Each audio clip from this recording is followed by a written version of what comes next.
AF-53 Hindi. आदमी बहुत बड़ा लग रहा था, जो कि उस सुरक्षा के स्तर को देखते हुए अकल्पनीय था जिसे उसे जीवन भर झेलना पड़ा होगा। उसने स्लेटी रंग की वर्दी पहनी हुई थी, जिसमें कॉलर से लेकर जांघों तक एक जिपर थी। उसकी बाईं छाती पर एक चमकदार लाल टैग चमक रहा था, #D2901। इस आदमी के चारों ओर की हवा ठोस होती जा रही थी, उसके चारों ओर हत्या का स्पष्ट इरादा छाया हुआ था। एक ए ग्रेड कैदी के लिए भी इतना बड़ा होना संभव नहीं था, डाक कैदी की तो बात ही छोड़ दीजिए। उनका भोजन स्वास्थ्य बनाए रखने और भूखमरी से बचने के लिए पूरी तरह से संतुलित था, लेकिन यह उनकी ताकत बढ़ाने के लिए पर्याप्त नहीं था। इतना मांसल शरीर पाने की तो बात ही छोड़ दीजिए। इसमें कोई संदेह नहीं था कि इस व्यक्ति में जो भी योग्यता थी, उसकी ताकत उससे जुड़ी हुई थी। सिटी लॉर्ड हरग्रोव की अभिव्यक्ति चमक उठी। उसे नहीं पता कि साम्राज्य क्या है या सम्राट कौन है। दिलचस्प बात यह है कि ऐसा लगता है कि हमने इस असेंशन साम्राज्य की भयावहता को कम करके आंका है। हरग्रोव को पता होना चाहिए था, कोई भी साम्राज्य जो खुद को असेंशन कहने की हिम्मत करता है, उसे बिना किसी परवाह के अहंकारी होना पड़ता है। आयामी छंद के लोगों ने किसी दुनिया के विकास को आयाम का अवतरण कहा है, यही कारण था। इसे ब्रह्मांड द्वारा एक उपहार माना जाता था। चाहे वह दुनिया की प्रतिभा हो या क्षमता, सब कुछ उपहार स्वरूप दिया गया था। कोई दुनिया विकास को स्वीकार करने के लिए विकसित नहीं हुई, बल्कि एक विकास किसी खास दुनिया पर टूट पड़ा। यही सूक्ष्म अंतर था, यही आयामी अवतरण के पीछे का मूल सत्य था। फिर भी, चाहे संयोग से हो या किसी महान उद्देश्य से, पृथ्वी के साम्राज्य ने अपना नाम असेंशन रखा। इस तरह की बकवास को अहंकार भी नहीं कहा जा सकता। इस पर हरग्रोव गुस्से से लगभग हंस पड़ा। इतनी कम प्रतिभा वाली दुनिया में जन्मे एक इंसान के रूप में उन्होंने इस वरदान को सबसे ज्यादा समझा। फिर भी, इस धरती ने इतनी खुशकिस्मती से ऐसी संभावनाओं का वरदान पाने के बावजूद वास्तव में यह मान लिया कि वे इसे नजरअंदाज कर सकते हैं। हरग्रोव ने अपना सिर उठाया, उसके होठों से एक जोरदार हंसी फूट पड़ी। उसकी लंबी मूंछें हवा में लहरा उठीं और उसके बाकी बालों के साथ बेतहाशा लहराने लगीं। उसके हाथ पीठ के पीछे बंधे हुए थे, उसकी छाती चौड़ी और चौड़ी थी। हम सभी को स्वीकार करते हैं। #D2901 ने ये शब्द सुने तो वह हंस पड़ा। उसके पैर मुड़ गए, उसके नीचे की जमीन एक बार फिर से फटने लगी। टकराना। वह एक ही छलांग में 50 मीटर की दूरी पार करते हुए आसमान में उड़ गया। जैसे ही वह आगे बढ़ रहा था, कैदियों का एक और समूह बाहर निकल आया। डेमियन, जोसेफ और बाकी लोग अब और इंतजार नहीं कर सकते थे। ऐसा इसलिए नहीं था कि उन्होंने इन लोगों पर भरोसा करने का फैसला किया था, बल्कि इसलिए कि इस आदमी के आते ही पहरेदारों में हड़कंप मच गया था। पहरेदारों की सुरक्षा का स्तर न्यूनतम था। जेल के विनाश के बाद डेमियन अपनी क्षमता का फिर से उपयोग कर सकता था। एक ऐसे व्यक्ति के रूप में जिसकी जागृति के समय एस श्रेणी की क्षमता थी, उसकी क्षमता बहुत पहले ही 5वें आयाम में पहुंच चुकी थी। इसलिए कुछ निम्न स्तरीय पहरेदारों को हराना विशेष रूप से आसान था। लेकिन वे मूर्ख नहीं थे। उन्हें पता था कि निचली मंजिल पर मौजूद पहरेदार कोई मजाक की बात नहीं है। अगर वे अभी नहीं निकल पाए, तो शायद कभी नहीं निकल पाएंगे। जैसी कि उम्मीद थी, जैसे ही डेमियन, जोसेफ और बाकी लोग अपने छिपने के ठिकानों से निकलकर दूर शहर की ओर पूरी गति से भागे, पहला गार्ड दिखाई दिया। अब अपने सामान्य हथियार न चला पाने के कारण उन्होंने ठंडे हथियार चलाए। हालांकि उनकी हरकतें जरा भी अजीब नहीं लग रही थीं। ऐसा लग रहा था कि वे इस मामले में पूरी तरह प्रशिक्षित थे। एक के बाद एक कैदी बाहर निकल रहे थे। साफ था कि #D2901 ने उन सबके लिए एक रास्ता बना रखा था। हंसी की पागल कर देने वाली चीखों ने जेल को हिलाकर रख दिया, जिससे C और B ग्रेड के कैदियों में एक ठंडी सिहरन दौड़ गई। उन सभी ने नीचे के कैदियों के पागलपन की कहानियां सुनी थीं। इन दीवारों के भीतर इतने दशक बिताकर कुछ अजीबोगरीब चीजें न देखना उनके लिए नामुमकिन था। हालांकि इन पुरुषों और महिलाओं को खुद देखने के बाद उन्हें एक बात समझ में आई। वे पागल थे। उनमें से कई, जो स्पष्ट रूप से अपने पैरों पर चलने के अभ्यस्त नहीं थे, चारों पैरों पर दौड़ पड़े। कुछ तो ऐसे लुढ़क रहे थे मानो वे इंसान न होकर गेंद हों। कुछ ने अपने हाथों के बल चलना चुना और हरग्रोव शहर की ओर बेतहाशा दौड़ पड़े। उनमें से सामान्य कैदियों ने अपनी छाती पर #C और #B के निशान पहने हुए जिंदगी में ऐसा डर कभी महसूस नहीं किया था। वे समूहों में इकट्ठा हो गए, इस उम्मीद में कि किसी पागल हमले में उनकी जान न चली जाए। एक युवा कलाबाज महिला अपनी हथेलियों के बल कंक्रीट पर दौड़ रही थी। दुनिया के बारे में उसकी समझ इतनी उथली थी कि उसे शर्म का कोई मतलब ही नहीं सूझ रहा था। उसकी जेल की पोशाकें पूरी तरह से खुली हुई थीं और उसके छोटे छोटे स्तन बाहर लटक रहे थे। जैसे ही उसने अपनी हथेलियां एक के बाद एक जमाई, वे हिल रहे थे। डेमियन के पास खड़े आम कैदियों की आंखों में डर देखकर उसका सिर ऊपर उठा। उसने पहले कभी ऐसा भाव नहीं देखा था। उसे आश्चर्य हुआ कि ये कहां से आ रहा है। यह मजाक जैसा लग रहा था। वह बड़ी सहजता से उन्हें अपने हाथों पर थामे रही जबकि वे पूरी ताकत से दौड़ रहे थे। सच कहूं तो ये बहुत हैरान करने वाला था। डार्क प्रिजनर्स के उलट सी और बी ग्रेड के कैदियों को रोजाना व्यायाम करने का मौका मिलता था। हकीकत में उन्हें उससे ज्यादा फिट होना चाहिए था। युवती ने समूह के पीछे खड़े एक थोड़े मोटे आदमी को उत्सुकता से देखा। वह समूह के पीछे ही रुका रहा। उसे उसके साथ चलना मुश्किल लग रहा था। मोटे आदमी को ऐसा लग रहा था जैसे कोई उसे देख रहा है। लेकिन जब उसकी नज़र उसके पीछे दौड़ रही औरत की खाली निगाहों पर पड़ी तो उसे लगा जैसे उसका दिल बर्फ के पानी में डूब गया हो। उसका गला बैठ गया और सांस लेने में तकलीफ और भी बढ़ गई। युवती ने अपना सिर झुका लिया। उसकी गति जरा भी धीमी नहीं हुई। उस पल उसका भावशून्य भाव एक तिरछी मुस्कान में बदल गया। ऐसा लग रहा था जैसे उसने जिंदगी में पहले कभी एक दिन भी मुस्कुराया ही न हो। चेहरे की जिन मांसपेशियों का उसे इस्तेमाल करना चाहिए था वे आधी ही काम कर पाईं, जिससे उसका चेहरा कुछ टेढ़ा मेढ़ा सा हो गया। वह अचानक जमीन से उछली। उसके हाथ मोटे आदमी के कंधों पर आ गए। उसके स्तन उसके सिर के ऊपर लटक गए। लेकिन वह दृश्य जो एक तरफ कामुक और दूसरी तरफ हास्यपूर्ण होना चाहिए था, मोटे आदमी के लिए बिल्कुल भी ऐसा नहीं लगा।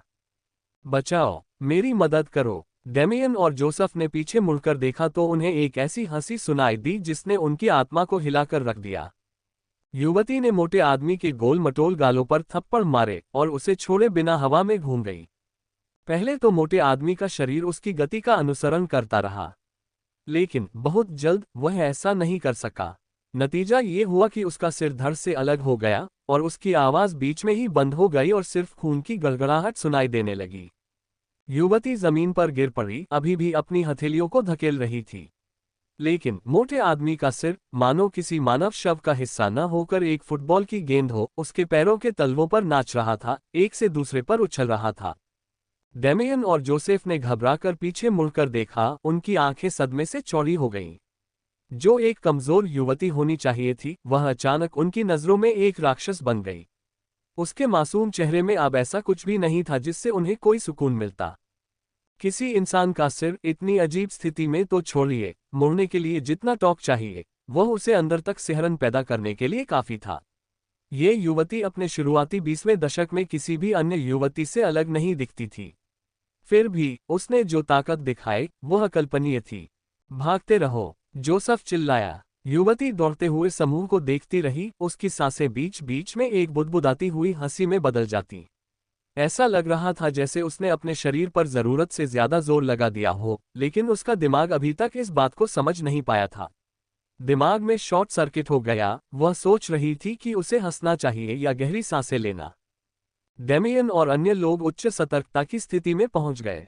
ये वह क्षण था जब पहरेदार एक के बाद एक टूटी हुई दीवारों से बाहर निकलने लगे और कुछ ने शीघ्रता से उन कैदियों को पकड़ लिया जो भागने में नहीं बल्कि अन्य कामों में लगे थे। लेकिन तभी पहला तीर छोड़ा गया। तीर इतना तेज था कि उत्तेजना भरी गर्जनाओं और पागल हंसी के शोर के बीच एक भी आवाज नहीं हुई। एक गार्ड ने, जिसने अभी अभी एक कैदी का हाथ तोड़ दिया था, उसके अंत को पीछे की ओर मुड़ते समय अचानक उसकी भौहों के बीच खून से सना एक छेद पाया। कैदी ने उत्सुकता से पलकें झपकाईं। उसके चेहरे पर लालिमा फैल गई। उसकी जीभ बाहर निकली और उसके होंठ के कोने पर लग गई। खून का स्वाद चखते ही उसने थूक दिया, क्योंकि उसे वह ज्यादा पसंद नहीं आया।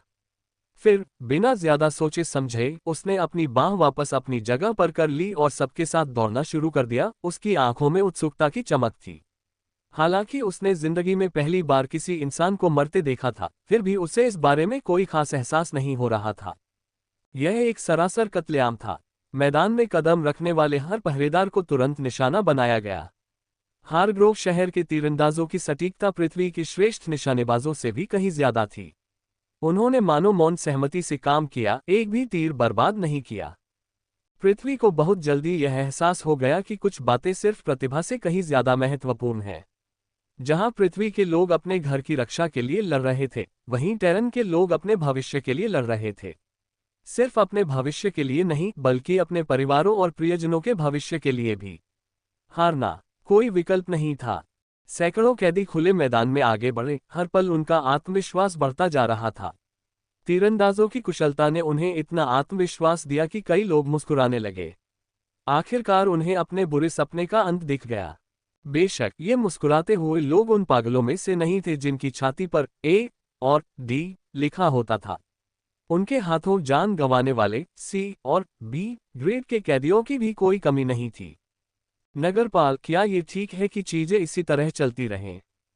हर सिटी लॉर्ड का एक दाहिना हाथ होता था। सिटी लॉर्ड व्हाइट के लिए वह सचिव निया थी।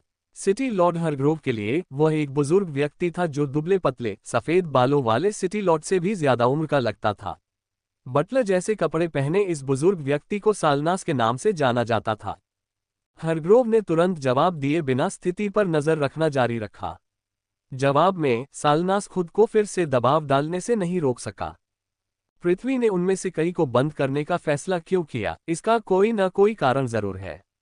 हालांकि वे स्पष्ट रूप से बहुत शक्तिशाली हैं, फिर भी वे सब अपना दिमाग खो चुके हैं। हम उन पर नियंत्रण की उम्मीद कैसे कर सकते हैं? हो सकता है कि वे हमारे पतन का कारण बने। सलनास ने अपनी बात पूरी की, उसका स्वर कुछ गंभीर था।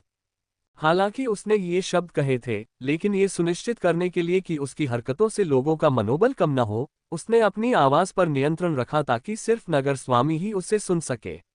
आखिरकार हर छोटी मोटी बढ़त जो उन्हें मिल जाती थी, उनके लिए फायदेमंद होती थी। वे पृथ्वी को अपने कवच में जरा सी भी कमी नहीं आने दे सकते थे। सालनास, मुझे लगता है कि बेहतर होगा कि आप उन सवालों के जवाब न मांगें जिनके जवाब देने के आप योग्य नहीं हैं। अचानक आए उदासीन आवाज ने सालनास को चौंका दिया। उसे लगा जैसे कोई ब्लेड अचानक उसकी पीठ पर जोर से दबा दिया गया हो, जरा सी भी लापरवाही पर उसकी जान लेने को तैयार। सालनास ने घुटन भरी सांस ली, उसका कमजोर बूढ़ा शरीर कांप रहा था। उद्धरण चिन्ह ... हाँ, युवा वारिस अनारेड, मैं क्षमा चाहता हूं, मैं सीमा से बाहर चला गया। सालनास दांत पीसते हुए बोलने में कठिनाई महसूस कर रहा था। उसकी धड़कनें अनियमित होती जा रही थीं। अब भी उसकी हिम्मत नहीं हुई कि वह मुड़कर अनारेड का सामना करे जो निश्चित रूप से उसके पीछे आ गई थी। उसने बस अपना सिर नीचे कर लिया, अपने शरीर के कांपने को रोकने की कोशिश कर रहा था। ये बच्चा इतना शक्तिशाली कब हो गया? सालनास को लगा जैसे अनारेड जब चाहे उसकी जान ले सकता है। लेकिन तार्किक रूप से ये युवा वारिस, जो सालनास की नज़र में एक छोटे लड़के से ज्यादा कुछ नहीं था, ऐसी ताकत दिखाने से अभी कई दशक दूर था। हालांकि जब सालनास ने एक निश्चित संभावना के बारे में सोचा तो उसका कांपना और भी बदतर हो गया। हरग्रोव ने हल्की सी भौहें सिकुड़ी और अनारेड की तरफ देखा। किसी दूसरे के अधीनस्थ को डांटना निश्चित रूप से सम्मान की सीमा लांघना था। इससे भी बुरी बात यह थी कि अनारेड असल में एक निजी बातचीत सुन रहा था। किसी भी अन्य स्थिति में यह नगर के सरदारों के बीच लड़ाई का कारण बन जाता। लेकिन अब अनारेड का सामना करते हुए हरग्रोव भी थोड़ा घबरा रहा था। जब हरग्रोव ने अपने अहंकार को निगलने का निर्णय लिया और कुछ शब्दों के साथ तनाव को कम करने का प्रयास करने वाला था, तभी धरती कांप उठी। उद्धरण ... क्या वे अंततः गंभीर हो रहे हैं? हरग्रोव ने डार्क क्लाउड जेल की ओर मुंह फेर लिया। वह अच्छी तरह जानता था कि पृथ्वी इस जगह को असुरक्षित नहीं छोड़ेगी। ये जेल एक बहुत ही महत्वपूर्ण रणनीतिक बिंदु थी। दरअसल टेरन को भी इस बात का एहसास था, वरना अनारेड को यहाँ कभी नहीं भेजा जाता। जमीन के ऊपर दिखाई देने वाले षटकोणीय जेल के हिस्से अचानक ढह गए। नहीं, वे ढहे नहीं, बल्कि जमीन में धंस गए, कंक्रीट के नीचे दब गए। ऐसा होते ही वह खोखला केंद्र जो कभी जेल से घिरा हुआ था, खुल गया और किसी छिपे हुए जानवर के जबड़े की तरह अलग हो गया। धीरे धीरे एक चबूतरा ऊपर उठा। पहले तो उसके ऊपर कुछ भी दिखाई नहीं दे रहा था, लेकिन जल्द ही पुरुषों और महिलाओं की परछाइयां साफ दिखाई देने लगीं। जब तक प्लेटफॉर्म के गियर रुककर जमीन के ऊपर दिखाई देते, तब तक लीड गार्ड गार्विन और गवर्नर ड्यूक ओवन के नेतृत्व में 10,000 से अधिक योद्धाओं की एक टुकड़ी दिखाई देने लगी। गियर्स की क्लिक की आवाज सुनकर जोसेफ और डेमियन ने पीछे मुड़कर देखा। उन्होंने भागने और अपने आसपास मौजूद और डार्क प्रिजनर्स से बचने के लिए अपनी पूरी ताकत लगा दी थी, लेकिन इतनी तेज आवाज सुनकर वे खुद को रोक नहीं पाए। जब उन्होंने डार्क क्लाउड जेल के गार्डों को अचानक और वह भी इतनी बड़ी संख्या में आते देखा तो उन्हें ऐसा लगा जैसे उनके पैर उन्हें पर्याप्त तेजी से नहीं ले जा पा रहे हैं। उनके और शहर के फाटकों के बीच सिर्फ आधा किलोमीटर की दूरी थी। मेटामॉर्फोसिस से पहले भी उनके जैसे प्रशिक्षित लोगों के लिए यह ज्यादा से ज्यादा 2 या 3 मिनट की दौड़ का मामला था। फिर भी ये कुछ मिनट उन्हें अपने जीवन के सबसे लंबे पलों जैसे लग रहे थे। एस्कोबार भावशून्य होकर स्थिति को देख रहा था, मानो वह तीरंदाजों को अपनी ओर धनुष तानते हुए देख ही नहीं पा रहा था। उसकी नजर गिरे हुए हर एक पहरेदार पर पड़ी, उसकी मूंछों का उभार हर पल गहरा होता जा रहा था। उसकी सांसों के लंबे चक्रों के बावजूद उसे ऐसा लग रहा था मानो वार्डन के चारों ओर हवा जोरों से चल रही हो, उसकी इच्छा के अनुसार बड़े बड़े झटके दे रही हो। उन्हें काट डालो, उसने ठंडे स्वर में आदेश दिया। उसी समय बंदूकों की आवाज सुनाई दी। सिटी लॉर्ड हरग्रोव की पुतलियां सिकुड़ गईं। यह असंभव है। भारी भरकम फौजी बूट पहने सैनिक आगे आए और वे घुटनों के बल बैठ गए, अपनी राइफलें कंधों पर टिका ली। और फिर गोलियों की बौछार शुरू हो गई। जितनी तेजी से पहरेदार गिरे थे, कैदी उससे भी तेजी से गिरे। तीरंदाजों की मारक क्षमता अर्ध स्वचालित हथियारों की गति से कैसे मेल खा सकती थी। छी! डेमियन गुर्राया, उसके पैर जमीन पर पटक रहे थे। उसके आदेश के बाद धरती का एक उछाल आया और कंक्रीट के टुकड़े हवा में उछलकर उसकी पीठ को ढकने लगे। घबराओ मत, ये तो सामान्य बारूद से चलने वाले हथियार हैं। जोसेफ दहाड़ा, भागते रहो। डेमियन द्वारा दी गई सुरक्षा का उपयोग करते हुए जोसेफ और अन्य लोगों ने शहर तक की अंतिम दूरी पार कर ली। उनके चेहरे पर चिंता स्पष्ट थी। अरे, गेट खोलो, जोसेफ दांत पीसते हुए दहाड़ा, लेकिन शहर के दरवाजे मजबूती से बंद ही रहे। अब तक शहर के दरवाजों के नीचे भीड़ बढ़ती जा रही थी और 100 से ज्यादा लोग अब तक पहुंच चुके थे, जबकि कई हजार और लोग आखिरी दूरी पार कर रहे थे। लेकिन हारग्रोव शहर के लोगों को नीचे क्या हो रहा था, इसकी कोई आवाज सुनाई नहीं दे रही थी। जोसेफ का दिल निराशा से भर गया। क्या ये सचमुच साम्राज्य की कोई चाल हो सकती है? नहीं, इसका कोई मतलब नहीं था। आखिर क्या हो रहा था? जोसेफ में अब वो शांतचित्तता नहीं रही जो पहले दिखती थी। उसकी निर्णय लेने की क्षमता धुंधली हो गई और वह भी बाकियों की तरह दरवाजे पर जोर जोर से दस्तक देने लगा, खुद सोचने में असमर्थ। उसकी आंखों में आंसू आ गए थे, मानो उसे अपनी जिंदगी आंखों के सामने घूमती हुई दिखाई दे रही हो। हरग्रोव चुपचाप ऊपर से ये दृश्य देख रहा था। लगता है अब उन्हें अपनी स्थिति समझ आ गई है। उन्होंने ठंडे स्वर में कहा, प्लेटफॉर्म नीचे कर दो। आखिरकार हरग्रोव शहर के योद्धा आगे बढ़ने लगे, लेकिन उन्होंने दरवाजे नहीं खोले जैसा कि कई लोगों ने उम्मीद की थी, बल्कि उन्होंने दीवारों के ऊपर से मंच नीचे गिराने शुरू कर दिए। शासन के एक अनुभवी होने के नाते हरग्रोव मानव स्वभाव की सच्चाई को समझते थे, और यह सच्चाई ही रहेगी चाहे कोई किसी भी दुनिया में पैदा हो। अगर चीजें बहुत आसानी से मिल जाएं, तो उनकी कद्र नहीं की जाएगी। बहुत आसानी से एक महान वरदान फीका पड़ सकता है, एक जीवन रक्षक कृपा की उम्मीद की जा सकती है, और एक उद्धारकर्ता बस वही व्यक्ति बन सकता है जो वैसा ही करता है जैसा उसे करना चाहिए। इतने बड़े समूह को अपने अधीन करते समय हरग्रोव को यह समझने की जरूरत थी कि सत्ता किसके पास है और किसके पास नहीं। और उन चंद लोगों की बात करें जो इस बात को साबित करने में मारे गए। किसे परवाह थी? प्लेटफॉर्म गिरते देख नीचे रो रहे कैदियों का समूह अचानक खुशी से झूम उठा। उन्होंने इस बात पर भी विचार नहीं किया कि उनकी जान अभी भी खतरे में होगी या कि अगर हरग्रोव ने कोई और तरीका अपनाया होता तो और भी कई लोगों की जान बच सकती थी। ये बिल्कुल वैसा ही हुआ जैसा हरग्रोव ने उम्मीद की थी। यह मानव स्वभाव था। नीचे आओ, एस्कोबार ने ठंडे स्वर में आदेश दिया। ढाल तैयार रखो, हमला करो। गवर्नर ड्यूक ओवन भी पीछे नहीं रहे। उनका बूढ़ा शरीर युवाओं से भी ज्यादा चुस्त लग रहा था और पूरे जोश के साथ आगे बढ़ रहा था। उसे एहसास हुआ कि चबूतरे एक अवसर प्रस्तुत करते हैं। भागे हुए हजारों कैदियों के लिए शेष दूरी पार करने से पहले उन चबूतरों पर सफलतापूर्वक चढ़ना असंभव था। सरसरी तौर पर अनुमान लगाने पर एक बार में केवल 100 लोगों के लिए ही पर्याप्त जगह थी और एक चक्कर पूरा करने में आधा मिनट लगता था। बेशक गवर्नर ड्यूक ओवन इतना मूर्ख नहीं था कि इन चबूतरों का इस्तेमाल करके शहर की दीवार पर चढ़ने की कोशिश करे, क्योंकि ऐसा करना मौत को दावत देना होता। हालांकि चबूतरों की मौजूदगी से फाटकों को तोड़ना बहुत आसान हो जाता।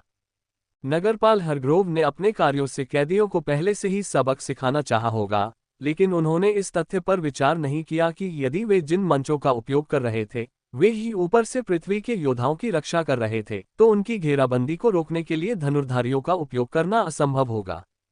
हालांकि ऐसी हरकतें देखकर हरग्रोव ने उपहास किया। डार्क क्लाउड जेल शाही महल को छोड़कर शायद पृथ्वी पर सबसे कड़ी सुरक्षा वाली जगह थी। कहा जा सकता है कि यहाँ पहरेदार बनने के लिए आपको कुलीनों में से एक कुलीन होना जरूरी था। यहाँ तक कि जिन लोगों को शुरू से ही इस नौकरी के लिए नहीं चुना गया था, वे भी अपनी नियुक्ति से पहले उच्च पदस्थ सैन्य अधिकारी रहे थे। इसका तात्पर्य ये था कि गवर्नर ड्यूक ओवन के पीछे चलने वाले पुरुषों और महिलाओं का समूह अब सभी शक्तिशाली लड़ाके थे। तथापि वे सभी शक्तिशाली योद्धा थे, उन्हें इस बात का जरा भी अंदाजा नहीं था कि किसी शहर की घेराबंदी कैसे की जाए। दोनों आदमी एक दूसरे की तरफ ऐसे देख रहे थे मानो किसी मूर्ख को देख रहे हों। लेकिन असली टकराव ही बताएगा कि कौन सही था और कौन गलत। दुर्भाग्यवश ये टकराव होगा या नहीं, ये जल्द ही अज्ञात हो जाएगा। Bang bang bang. जब गवर्नर ड्यूक ओवन हारग्रोव सिटी का आधा रास्ता पार कर चुके थे, तभी जगह जम गई। हमलावर योद्धाओं का एक और दल जम गया, 1 इंच भी हिलने में असमर्थ। ये डर की वजह से नहीं था, नहीं, वे शारीरिक रूप से अपने शरीर पर नियंत्रण नहीं रख पा रहे थे। मानो उन्हें अचानक कंक्रीट के किसी सख्त सांचे में डाल दिया गया हो। उनके अंगों से लेकर चेहरे की मांसपेशियों तक सब कुछ जरा भी हिलने डुलने में असमर्थ लग रहा था। जिस केंद्रीय मंच से गार्ड और वार्डन ओवन अभी अभी आए थे, वह 2 भागों में टूट गया। धीरे धीरे कैदियों का एक समूह, जिनकी छाती पर चमकीले लाल रंग के #D टैग लगे हुए थे, ऊपर की ओर बढ़ा। उनके चारों ओर की हवा इतनी भारी लग रही थी कि हरग्रोव शहर की दीवारों पर खड़े तीरंदाज भी 1 इंच भी हिल नहीं पा रहे थे। इन डार्क प्रिजनर्स के सबसे आगे बिखरे हुए गंदे सुनहरे बालों वाला एक दुबला पतला आदमी खड़ा था। उसकी पीठ झुकी हुई थी और उसकी बाहें अभी भी उसकी स्ट्रेट जैकेट में फंसी हुई थीं। सामने से उसके चेहरे के भाव देखना बिल्कुल नामुमकिन था, क्योंकि उसकी निगाहें जमीन पर टिकी थीं, जिससे उसके बाल किसी भी तरह का नजारा देखने से रोक रहे थे। उसके नंगे पैर जमीन पर घिसट रहे थे और आगे बढ़ते समय उसके पैर मुश्किल से उठ पा रहे थे। फिर भी जब ये समूह आगे बढ़ने लगा तो ऐसा प्रतीत हुआ कि कोई भी अन्य व्यक्ति ऐसा करने में सक्षम नहीं था। सिटी लॉर्ड हरग्रोव के माथे पर ठंडे पसीने की बूंदें बहने लगीं। यहाँ तक कि उन्हें हिलने में भी दिक्कत हो रही थी, यहाँ तक कि अपनी उंगलियां हिलाने पर भी ऐसा लग रहा था मानो वे कई टन वजन उठा रहे हों। ये क्षमता जो भी थी, यह अब तक देखी गई सबसे शक्तिशाली क्षमता थी। नहीं, अगर वह उन राक्षसों को भी शामिल कर ले जिनके बारे में उसने अपनी 1 सदी से भी ज्यादा की जिंदगी में सुना था, तो कोई भी इसकी बराबरी नहीं कर सकता। लगता था कि वे सिर्फ 7 ही होंगे, नहीं 8, 9। संख्या बदलती रही। ये निष्कर्ष निकालना आसान होना चाहिए था कि उनमें से किसी एक में क्लोनिंग की क्षमता थी, लेकिन अंतरिक्ष की इस घनीभूत दीवार के बीच कति तो दूर इंद्रियां भी अब ठीक से काम नहीं कर पा रही थीं। ऐसा महसूस हुआ जैसे कोई कई किलोमीटर दूर जाल डालने की कोशिश कर रहा हो, जबकि समूह अधिकतम कुछ 100 मीटर की दूरी पर था। मानो ये डर ही काफी नहीं था, जबकि बाकी सभी को सामान्य दूरी भी अनंत काल जैसी लग रही थी। समूह के लिए ये बमुश्किल एक छोटी सी सैर थी। हालांकि वे सामान्य रूप से चल रहे थे, फिर भी उन्होंने लंबी दूरी ऐसे तय की जैसे पूरी ताकत से दौड़ रहे हों। कुछ ही सेकंड बीते थे कि समूह डार्क क्लाउड जेल के पहरेदारों की अग्रिम पंक्ति तक पहुंच गया। तभी लियोनेल के कदम अचानक रुक गए। पूरी एकता के साथ पूरा समूह उसके साथ रुक गया। ये कहना मुश्किल था कि लियोनेल ने इन अंध कैदियों से क्या वादा किया था। जब से उनके भागने की कोशिश ने उन्हें उसके साथ ऐसा व्यवहार करने पर मजबूर कर दिया था, तब से आधे घंटे भी नहीं हुए थे। लेकिन हकीकत सबके सामने आ ही गई। मैं तुम्हें पहचानता हूँ। अचानक शांत हुए माहौल में लियोनेल की आवाज काफी प्रभावशाली थी। उम्मीद के विपरीत यह न तो गहरी और कर्कश थी और न ही इसमें कोई बुराई थी, बल्कि यह एक वयस्कता की दहलीज पर खड़े किशोर लड़के की सामान्य आवाज जैसी लग रही थी। फिर भी कोई भी इसके प्रति एक सहज भय महसूस किए बिना नहीं रह सकता था। ऐसा लगता था जैसे यह उनके कानों में घुसकर उनके दिल की धड़कनों पर कब्जा कर रहा हो। मानो कोई उस्ताद उनके तारों को झंकृत कर रहा हो, वह उनके भाग्य का नियमता हो। अरे ये सही है। जिस दिन वे मुझे मेरी मां से दूर ले गए थे, तुम वहां थे।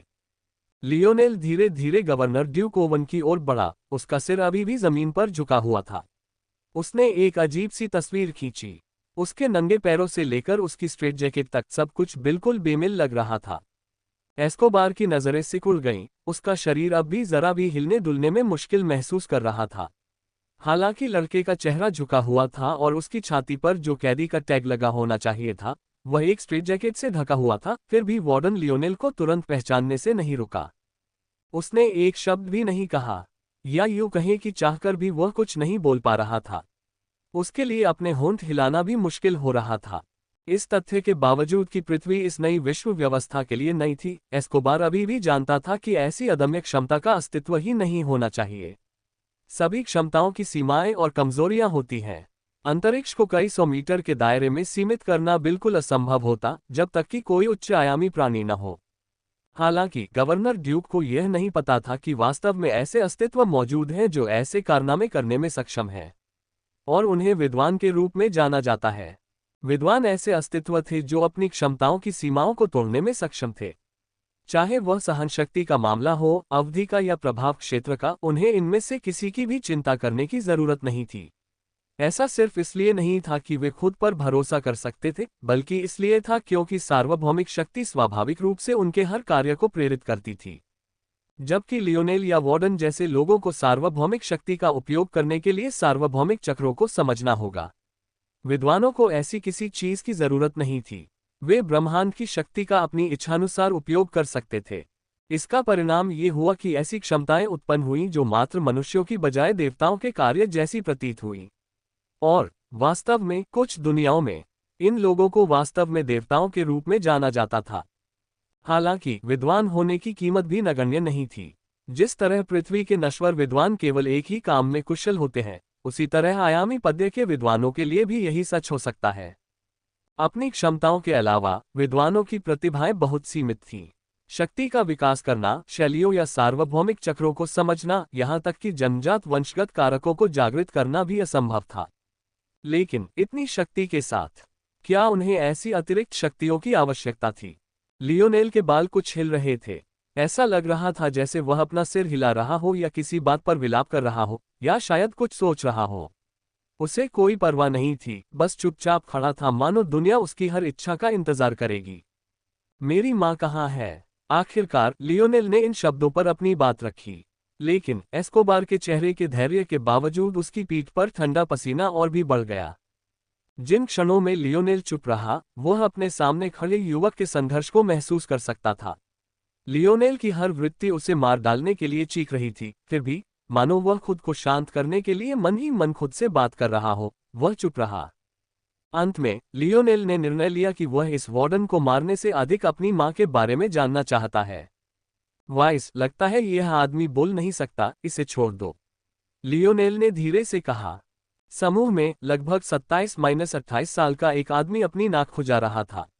उसके चेहरे पर नाक बह रही थी, लेकिन उसे जरा भी फर्क नहीं पड़ रहा था। यह आदमी कोई और नहीं, वाइस था, जिसके पास वह क्षमता थी जिससे यहाँ बहुत से लोग डरते थे। वाइस ने एस्कोबार की तरफ एक बूगा फेंका। तभी वार्डन लगभग गिर पड़ा और आखिरकार भौतिकी के सामान्य नियमों के तहत हिलने डुलने में सक्षम हो गया। बोलो, लियोनेल ने साफ साफ कहा, उसकी आवाज हमेशा की तरह अब भी समान थी।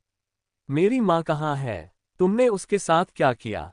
एस्कोबार खांसने लगा, मानो अब वह सामान्य रूप से सांस ले पा रहा है। उसने खुद को सीधा और लंबा खड़ा कर लिया। जब वह अपनी पूरी ऊंचाई पर खड़ा हुआ, तब भी वह लियोनेल से काफी छोटा था। हालांकि लियोनेल का सिर नीचे और पीठ झुकी हुई थी, लेकिन इससे एस्कोबार की गति में जरा भी कमी नहीं आई। एस्कोबार की हथेली पलट गई, जिससे एक भाला प्रकट हुआ। उसी क्षण उसकी गति पूरी तरह बदल गई, क्योंकि उसके चारों ओर अथाह ऊर्जा प्रवाहित होने लगी। कठोर शीत ऋतु की हवाएं, सुगंधित वसंत की हवा, प्रचंड ग्रीष्म ऋतु की तपिश, ठंडी पतझड़ की बयार। इस मौजूदगी के चलते दूसरे गार्डों पर पड़ने वाला दबाव 80% से भी ज्यादा कम हो गया। हालांकि उनकी गतिविधियों में अभी भी कुछ रुकावटें थीं, लेकिन ये पहले जितना बड़ा चढ़ाकर नहीं था। दूर से देखने पर हरग्रोव की पुतलियां सिकुड़कर पिनहोल में बदल गईं। असंभव, रुको! जब अन्य गार्ड कार्रवाई करना चाहते थे तो एस्कोबार की आवाज गूंज उठी। उसने गंभीरता से लियोनेल की ओर देखा, क्योंकि लियोनेल ने अचानक हुए परिवर्तन पर कोई प्रतिक्रिया नहीं दी थी। आपकी मां मर चुकी है। आप इस जानकारी का क्या करने की योजना बना रहे हैं? लियोनेल ने काफी देर तक कुछ नहीं कहा। वह जमीन की ओर देखता रहा। उसकी बाहें उसकी स्ट्रेट जैकेट के नीचे उसके शरीर के चारों ओर बंधी थीं। एक पल के लिए तो ऐसा लगा जैसे उसने एक भी शब्द नहीं सुना हो। हालांकि धीरे धीरे उसके चारों ओर एक रक्तपिपासु आभा बन रही थी। लियोनेल का सिर ऊपर की ओर झुका हुआ था। उसके बालों की लटों के बीच से आखिरकार उसकी एक आंख ही मुश्किल से दिखाई दे रही थी। वह खाली हल्के हरे रंग की थी, जो मानो एक ही समय में कुछ भी नहीं और सब कुछ घूर रही हो। रक्त लाल पंखों का धुंधला भ्रम लियोनेल की पीठ तक फैल गया। उसके चारों ओर एक राक्षस की विकृत छवि लटक रही थी। कुछ ही पलों में उन लाल पंखों ने एक महिला देवदूत की छवि बना ली। उसके लाल पंख लियोनेल के चारों ओर लिपटे हुए थे, उसकी बाहें उसे कसकर पकड़े हुए थीं। यह महज एक भ्रम था, लेकिन यह बिल्कुल वास्तविक लग रहा था। लियोनेल के आसपास मौजूद लोगों की आंखों से बेकाबू होकर खून के आंसू बहने लगे। एस्कोबार को छोड़कर सभी इस बदलाव से प्रभावित लग रहे थे। मैं समझ गया, चूंकि वह मर चुकी है तो आपके पास जीवित रहने का क्या कारण है? अनेक लोगों की आश्चर्यचकित निगाहों के सामने हजारों डार्क क्लाउड जेल प्रहरियों ने अचानक अपने हथियार स्वयं पर तान लिए। टकराना, एक साथ कई गोलियों की आवाजें गूंजी, लेकिन दूर से ऐसा लग रहा था जैसे सिर्फ एक ही गोली चली हो। दोनों की आवाजें इतनी सहज और एक साथ थीं कि इतने सारे ट्रिगर दबाने पर भी ऐसा लग रहा था जैसे एक ही जगह से गोली चल रही हो। एस्कोबार की निगाहें लाल होने से पहले चौड़ी हो गईं। उसी क्षण जैसे ही लियोनेल के शब्द उसके कानों में पड़े, उसे अचानक अपनी खोपड़ी में भाला भोंकने की तीव्र इच्छा हुई। अगर उसने अपनी जीभ न काटी होती तो शायद वह सचमुच ऐसा कर पाता।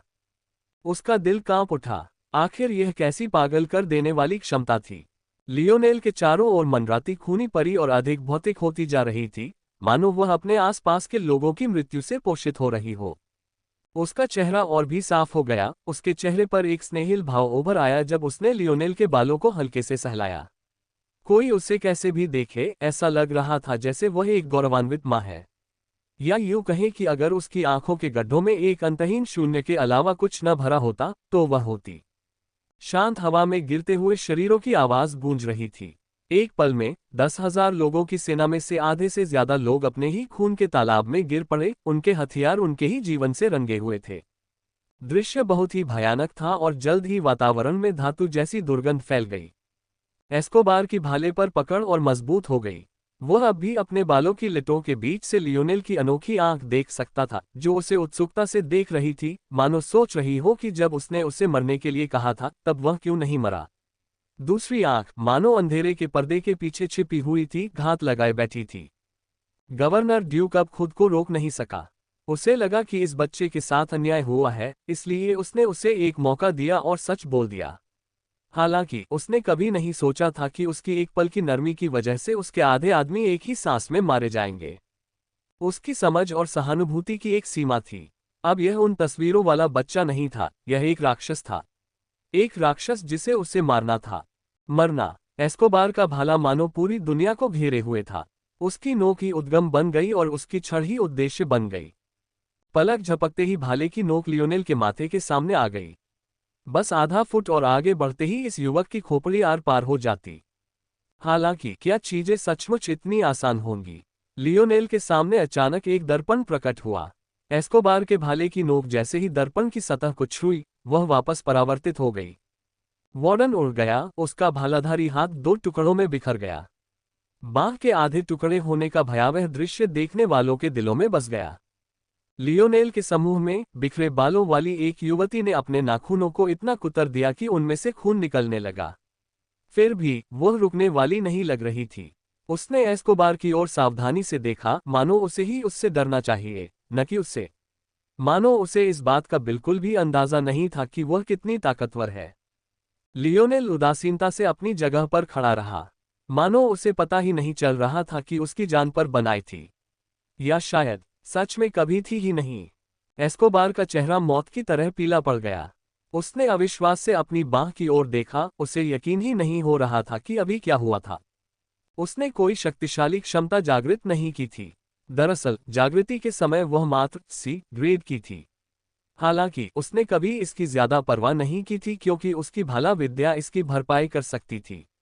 लियोनेल के पिता के साथ बिताए समय को देखते हुए ये संदिग्ध था कि पृथ्वी पर कोई ऐसा व्यक्ति होगा जो भाले की उसकी समझ की बराबरी कर सके।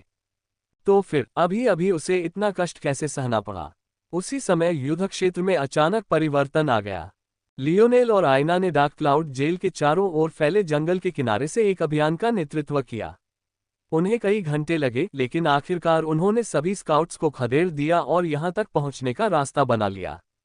और सौभाग्य से लियोनेल की नेतृत्व क्षमता की बदौलत वे किसी भी तरह की हताहत होने से बच गए। हालांकि समतल भूमि पर पहुंचने के बाद उन्होंने जो देखा उससे वे आश्चर्यचकित रह गए।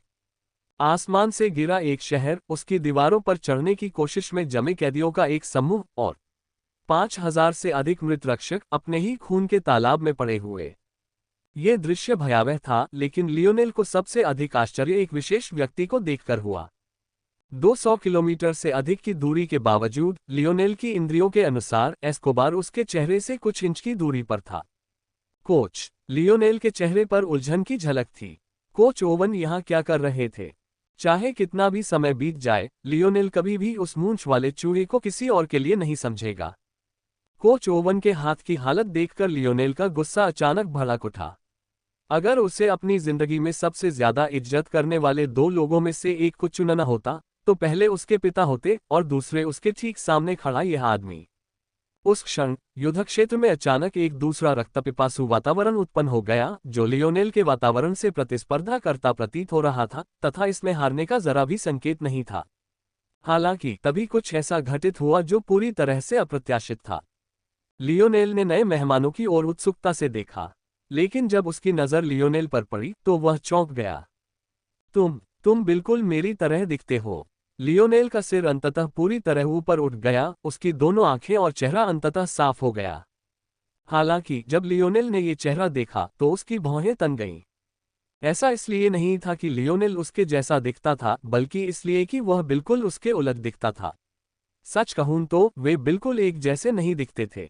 आखिर यह आदमी किस बारे में बात कर रहा था? लियोनेल का चेहरा असाधारण रूप से पीला पड़ गया था। उसे न तो सुंदर कहा जा सकता था और न ही बदसूरत, बस औसत ही कहा जा सकता था। हालांकि ये कहना थोड़ा मुश्किल था कि क्या वह यही कर सकता था, या ये सिर्फ इसलिए था क्योंकि वह कुपोषित था। उसके गाल इतने धंसे हुए थे कि साफ जाहिर था कि उसे कभी पेट भर खाना नहीं मिला था।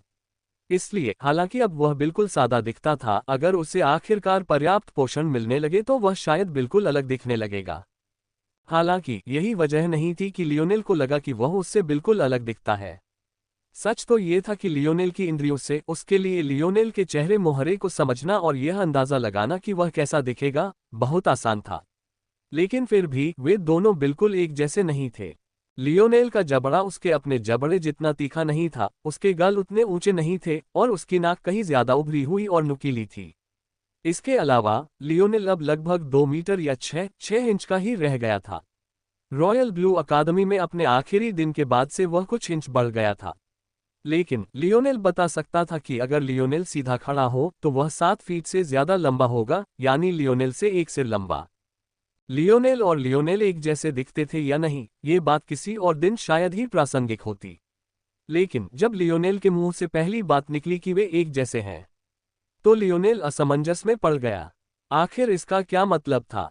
मामले की सच्चाई ये थी कि उनकी आंखों के रंग और इस तथ्य के अलावा कि लियोनेल के बाल भी वैसे ही गंदे और सुनहरे थे जैसे लियोनेल के मेटल सिनर्जी लाइनेज फैक्टर को सक्रिय करने से पहले थे। वे वास्तव में बिल्कुल एक जैसे नहीं थे। और मानो इस बात को और पुख्ता करने के लिए लियोनेल की नजरों में खालीपन देखकर लियोनेल को बेचैनी सी होती रही।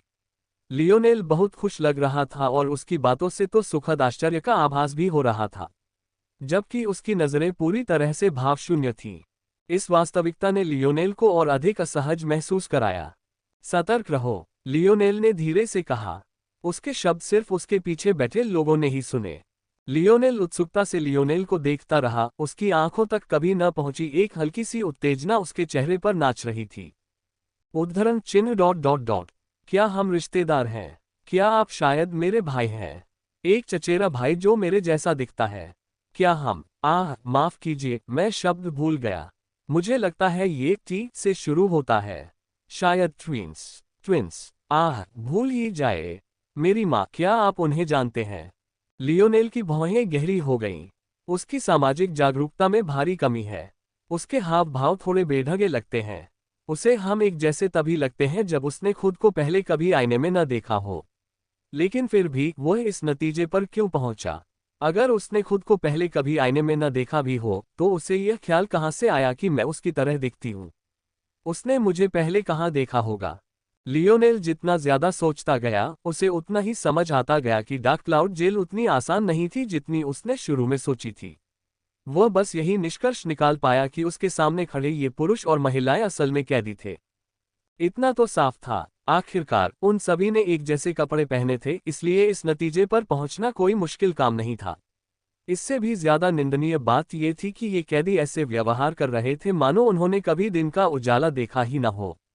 लियोनेल ने सिर हिलाया। ऐसा लग रहा था कि वह बहुत भोला था। साम्राज्य की जेल कभी भी उतनी परिपूर्ण नहीं हो सकती जितनी वे उसे दिखाने की कोशिश कर रहे थे। उद्धरण चिन्ह ... वह खतरनाक है। आईना की आवाज लियोनेल के कानों तक पहुंची।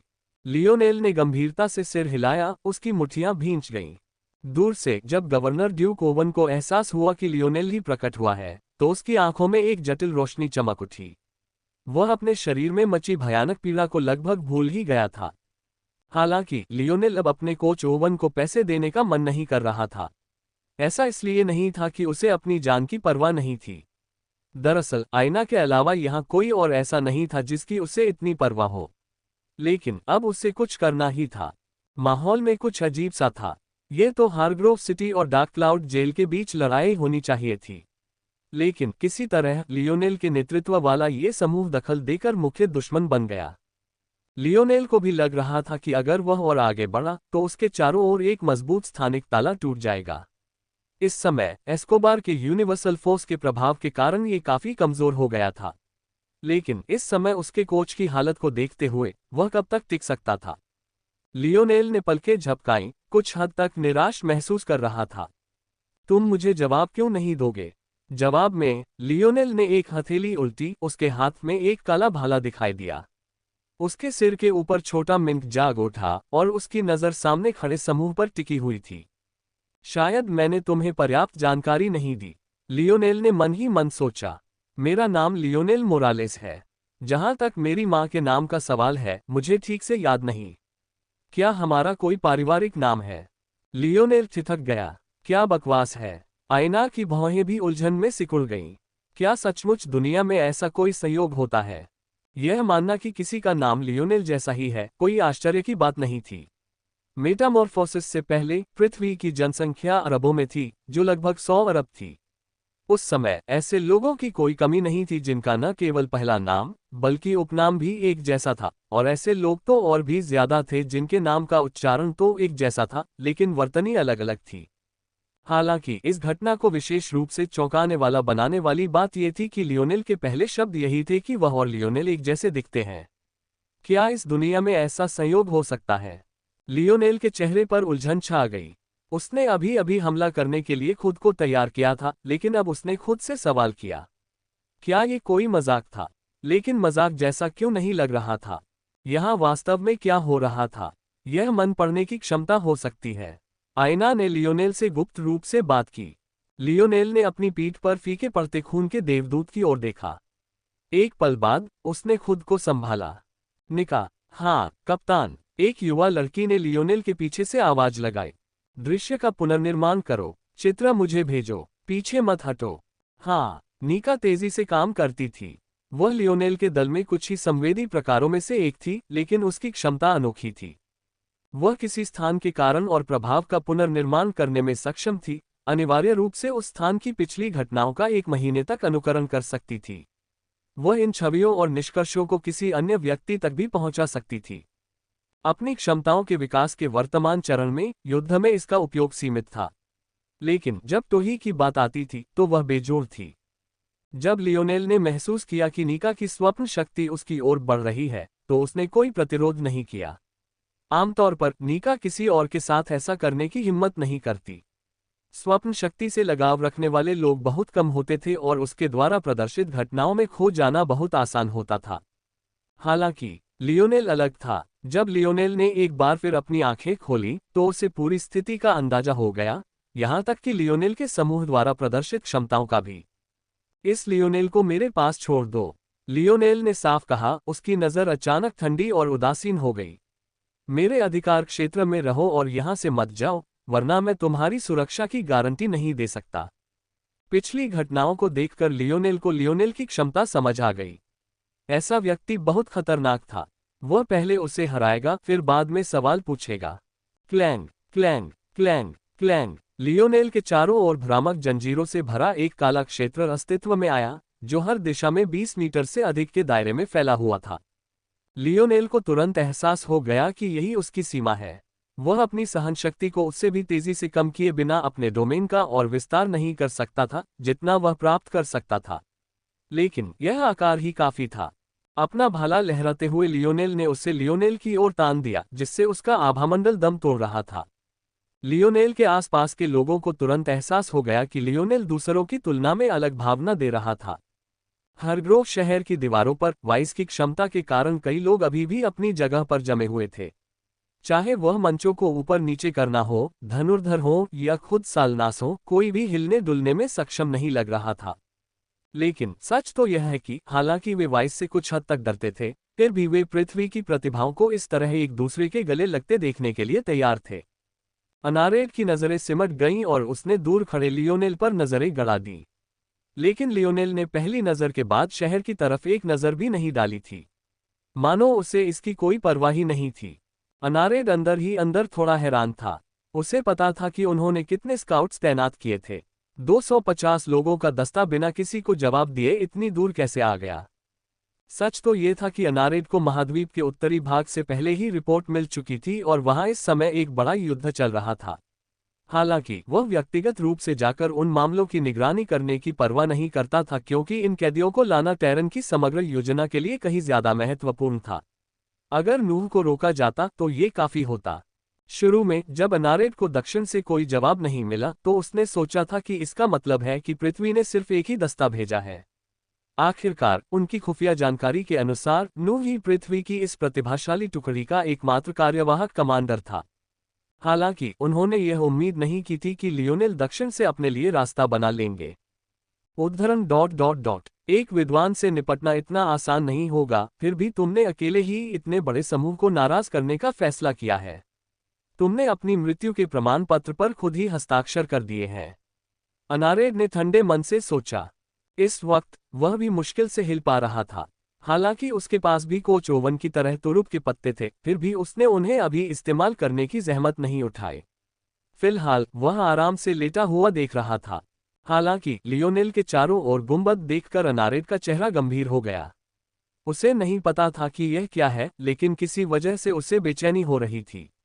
वह सोच रहा था कि क्या ये लियोनेल की क्षमता है। जब लियोनेल ने अपनी ओर भाला तानते देखा तो उसकी आवाज धीमी पड़ गई, पहले जैसा उत्साह गायब हो गया। उसे समझ नहीं आ रहा था कि जिस व्यक्ति के उसके भाई होने की इतनी ज्यादा संभावना थी, वह उसके साथ ऐसा व्यवहार क्यों कर रहा है। लियोनेल, मत करो, कोच ओवन ने पूरी ताकत लगाकर चेतावनी दी। बस भागो, ये तुम्हारी लड़ाई नहीं है। लियोनेल ने रुककर अपने कोच की ओर एक नजर डाली। अरे कोच, लियोनेल अचानक मुस्कुराया। चलो कोई सौदा कर लेते हैं, ठीक है? नहीं, कोच ओवन ने दृढ़ता से कहा। अरे, तुमने अभी तक सुना ही नहीं कि मैं क्या कहना चाहता था। क्या तुम उस मरे हुए चूहे की इतनी रक्षा कर रहे हो जिसे तुम मूंछ कहते हो? बच्चा, डार्क क्लाउड जेल के बचे हुए पहरेदार दंग रह गए, खासकर एस्कोबार का दाहिना हाथ गार्विन। उनमें से किसी ने भी अपने गवर्नर ड्यूक के साथ ऐसा व्यवहार पहले कभी नहीं देखा था। लियोनेल हंसा। बस चुपचाप बैठे रहो बूढ़े। जब तक मैं जिंदा हूं, तुम्हें वादा करना होगा कि तुम चेहरे के बालों का ये दुखद बहाना मिटा दोगे। युद्ध के मैदान में लियोनेल का आत्मविश्वास छाया हुआ था, जो उसके खूनी आभामंडल को पूरी तरह से ढक रहा था। दोनों पुरुषों के बीच का अंतर एक ही नज़र में साफ दिखाई दे रहा था। लियोनेल की पीठ को देखकर और उसके क्षेत्र की सुरक्षा को महसूस करके उसके पीछे चल रहे युवाओं को एक नई ऊर्जा का एहसास हुआ। उन्होंने अभी अभी कई घंटों तक खूनी लड़ाई लड़ी थी, तो उन्हें थकान क्यों न हो, लेकिन अब उन्हें लग रहा था कि वे कई घंटों तक और लड़ सकते हैं। PCHU, अचानक आए आवाज ने सबको चौंका दिया। ऐसे माहौल में यह आखिरी आवाज थी जिसकी उम्मीद की जा रही थी। यह एक ऐसा बदलाव था जिसने सबको स्तब्ध कर दिया। कोच ओवन ने नीचे देखा तो उन्हें अपनी आंत में खून से सना एक छेद दिखाई दिया। खून इतना गाढ़ा था कि मानो काले रंग का झरना बह रहा हो, जो उनकी काली सैन्य पोशाक में समा रहा था, बिना यह समझे कि वह कितनी कीमती है। कोच ओवन के होठों से एक जोर की चीख के साथ खून रिसने लगा, जो उनकी ठुड्डी से होते हुए गर्दन तक बह रहा था। उन्हें लगा जैसे उनकी जान तेजी से निकल रही है। लियोनेल ने कोच ओवन की ओर देखा। पहली बार उसकी आंखों में एक हल्की सी रोशनी चमकी, लेकिन इस रोशनी में कोई इंसानियत नहीं थी, बल्कि इसमें पागलपन के अलावा कुछ नहीं था। तुमने उसे लियोनेल कहा। तुमने उसे लियोनेल क्यों कहा? तुमने उसे लियोनेल क्यों कहा? 1 जून 22 से नीचे महत्वपूर्ण नोट। समय बहुत धीमा सा लग रहा था। लियोनेल ने कभी सोचा भी नहीं था कि ऐसा कुछ होगा। एक रहस्यमयी दर्पण क्षमता से प्रभावित होकर उसका कोच ओवन लियोनेल से 100 मीटर से भी ज्यादा पीछे उड़ गया था। उनके बीच की दूरी कम नहीं मानी जा सकती थी।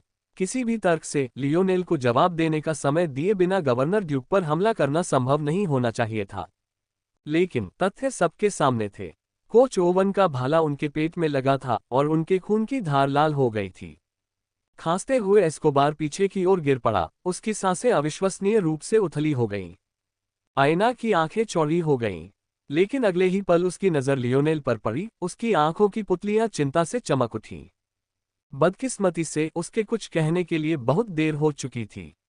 लियोनेल के आभामंडल में जो भी रोशनी थी वह गायब हो गई, एक ऐसी दमनकारी शक्ति से धुल गई जिसने उसके आसपास मौजूद लोगों को ऐसा महसूस कराया जैसे आसमान से कोई हाथ उतर रहा हो।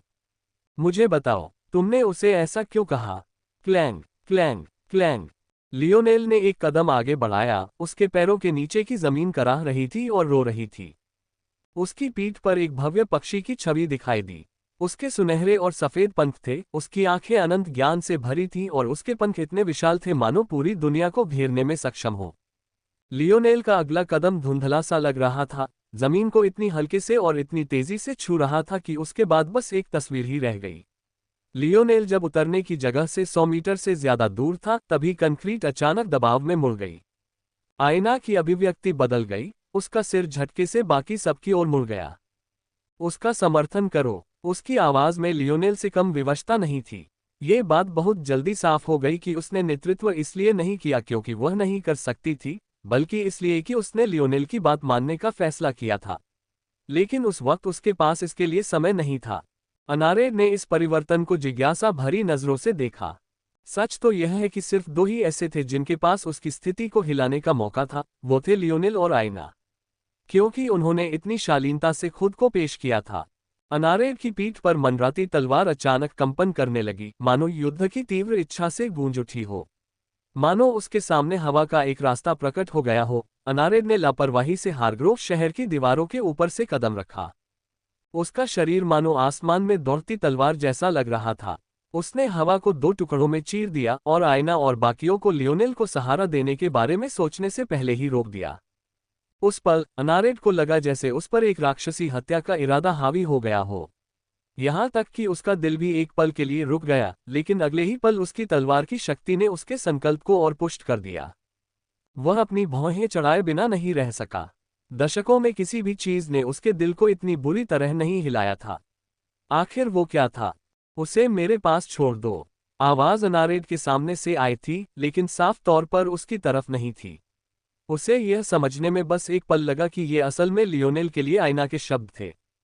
अनारेट मन ही मन उपहास करने से खुद को नहीं रोक पाया। क्या ये लड़की उसे जिल्निया समझ रही थी? वह उस स्तर के किसी व्यक्ति को बिना तलवार निकाले भी हरा सकता था। फिर भी अगर लियोनेल का हस्तक्षेप न होता तो आयना की जान शायद चली जाती। हालांकि आयना ने अपनी विशाल तलवार नहीं निकाली जैसा कि अनारेट ने सोचा था, बल्कि उसने उसे जमीन पर ऐसे पटक दिया मानो वह किसी काम की न हो, और अपनी पीठ पर रखे बड़े से घुमावदार बंडल तक पहुंच गई। एक विचार के साथ उसके हाथ में एक विशाल सुनहरे लाल कुल्हाड़ी प्रकट हुई। उसकी आभा पूरी तरह बदल गई, दमन के उस स्तर तक पहुंच गई कि अनारेट के उदासीन चेहरे पर भौहें तन गईं। 4 सीजन्स रियल। अगर बस इतना ही था तो शायद अनारेट इसे स्वीकार कर लेता, लेकिन आयना के हाथ में कुल्हाड़ी भी 5वें आयाम में प्रवेश करने की कगार पर थी। अनारेट ने अपने जीवन में शायद ही कभी कोई अर्धकांस्य खजाना देखा हो, जो उसके पास था उनमें भी यह सबसे शक्तिशाली था। आयना के चारों ओर एक हिंसक लाल आभा फैल गई तथा वहां उपस्थित लोगों की नाक पर खून की हल्की सी झलक दिखाई दी। जिस नाजुक हाथ से उसने अपनी कुल्हाड़ी का हैंडल पकड़ा था, उसकी नसें उभर आईं। कुल्हाड़ी उत्तेजना से कांप रही थी, जीवन की प्यास उसकी चमकती हुई धारों पर गुनगुना रही थी। आयना नाराज थी। अनारेड ने असल में आगे आने के लिए यही पल चुना था, जबकि वो तो बस लियोनेल का साथ देना चाहती थी। जैसे जैसे उसका लड़ाकू जोश चरम पर पहुंच रहा था, उसकी आंखें कई चेतावनियों के संकेत दे रही थीं।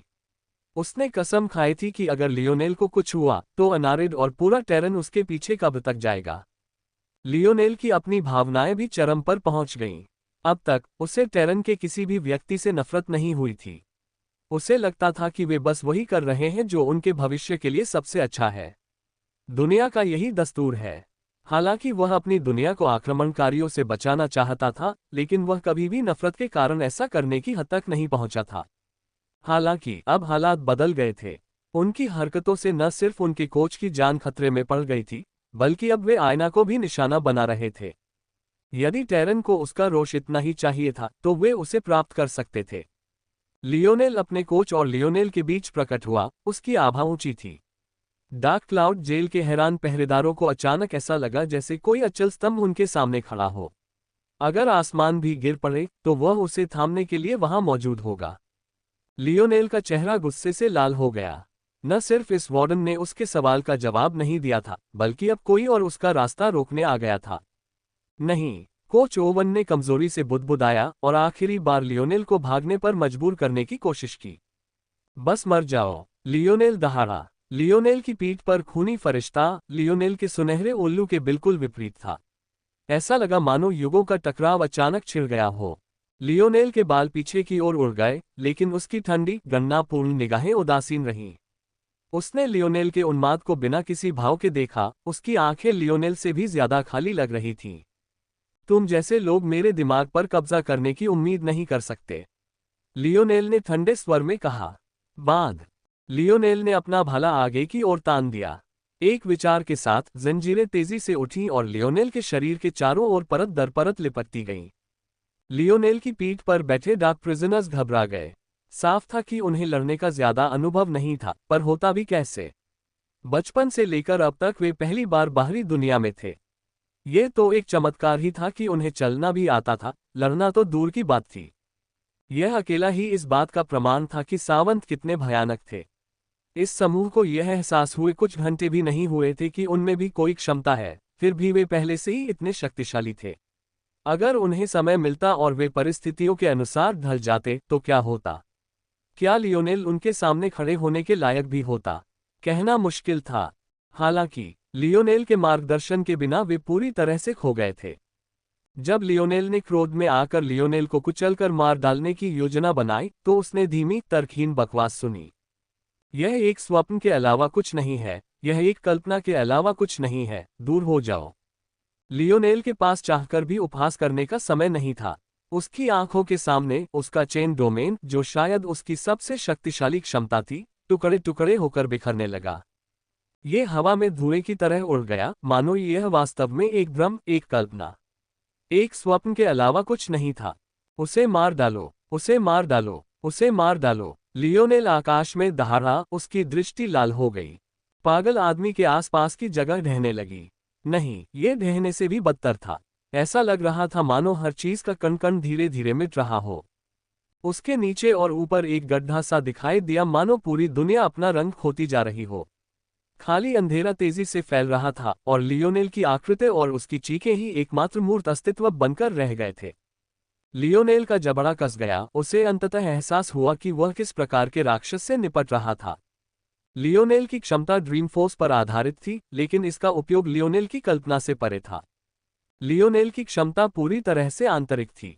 अपनी आत्मा शक्ति को स्वप्न शक्ति से बदलने के बाद भी वह उसे अपने दुश्मनों के विरुद्ध इस्तेमाल नहीं कर पाया और उन्हें स्वप्नलोक जैसा भ्रम पैदा करने पर मजबूर नहीं कर पाया।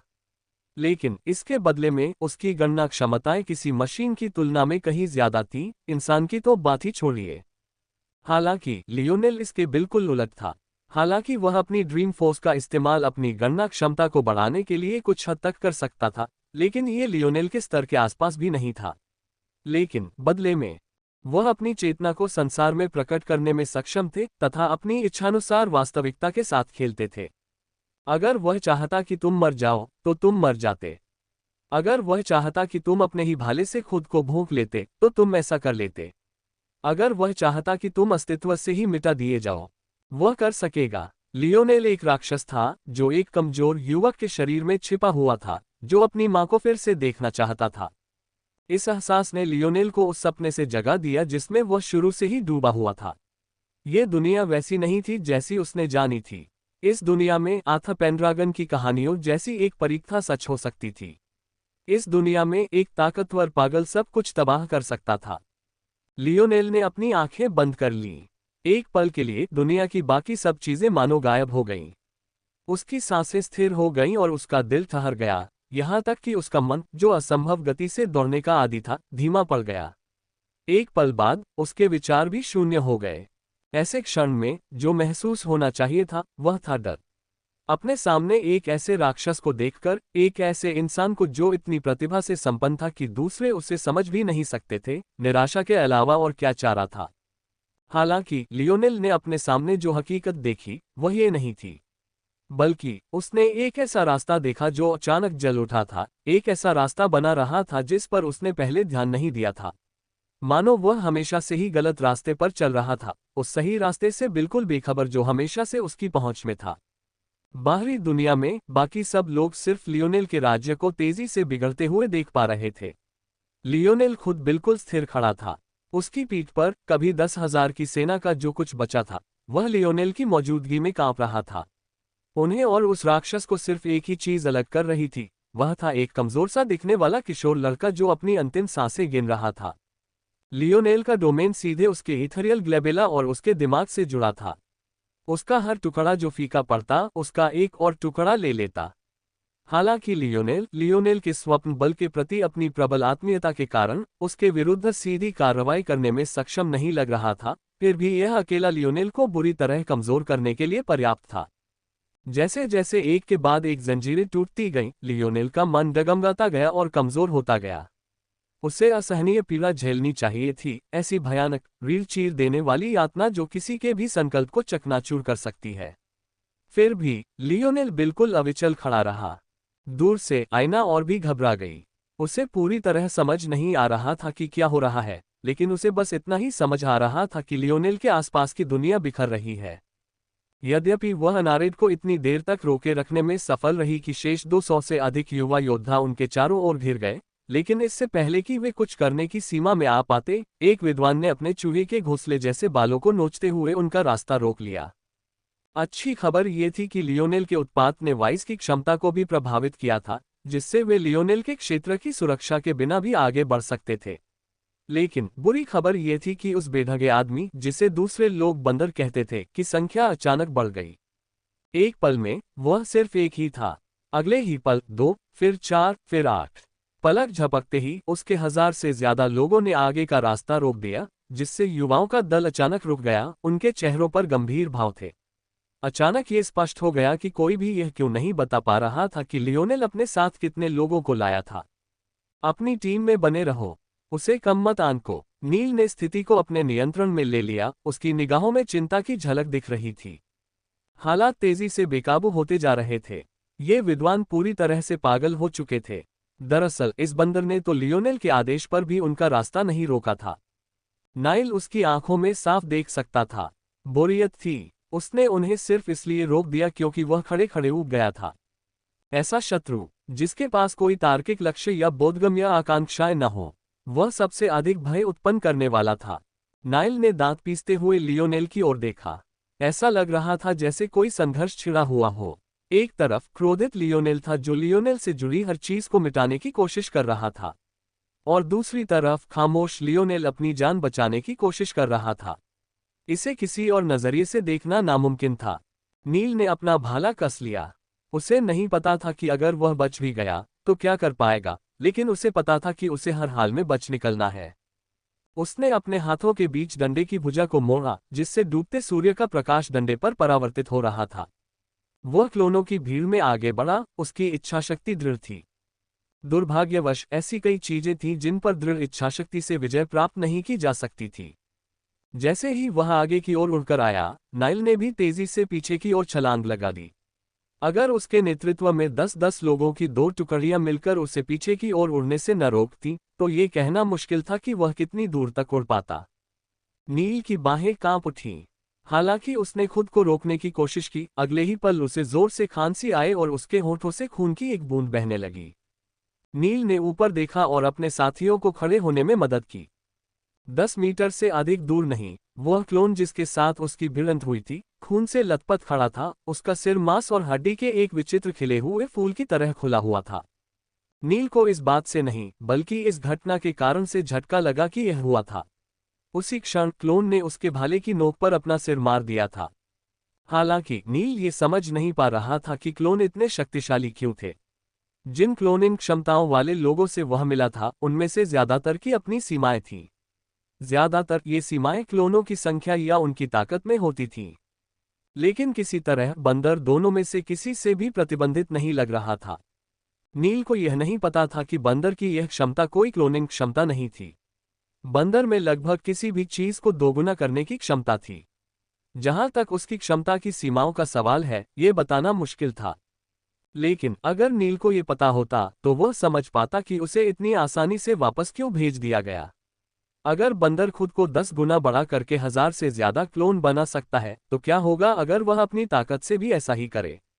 दरअसल अगर बंदर का शरीर इतना कमजोर न होता तो वह अपने शरीर के ढहने से पहले अपनी ताकत का और भी ज्यादा प्रदर्शन कर पाता।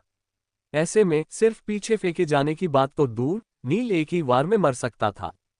यदि बंदर अधिक चतुर होता और अपनी त्वचा और हड्डियों की कठोरता को दोगुना कर लेता, या उसके पास केवल एक हथियार होता, तो भी उसकी ताकत का स्तर समझ पाना असंभव होता।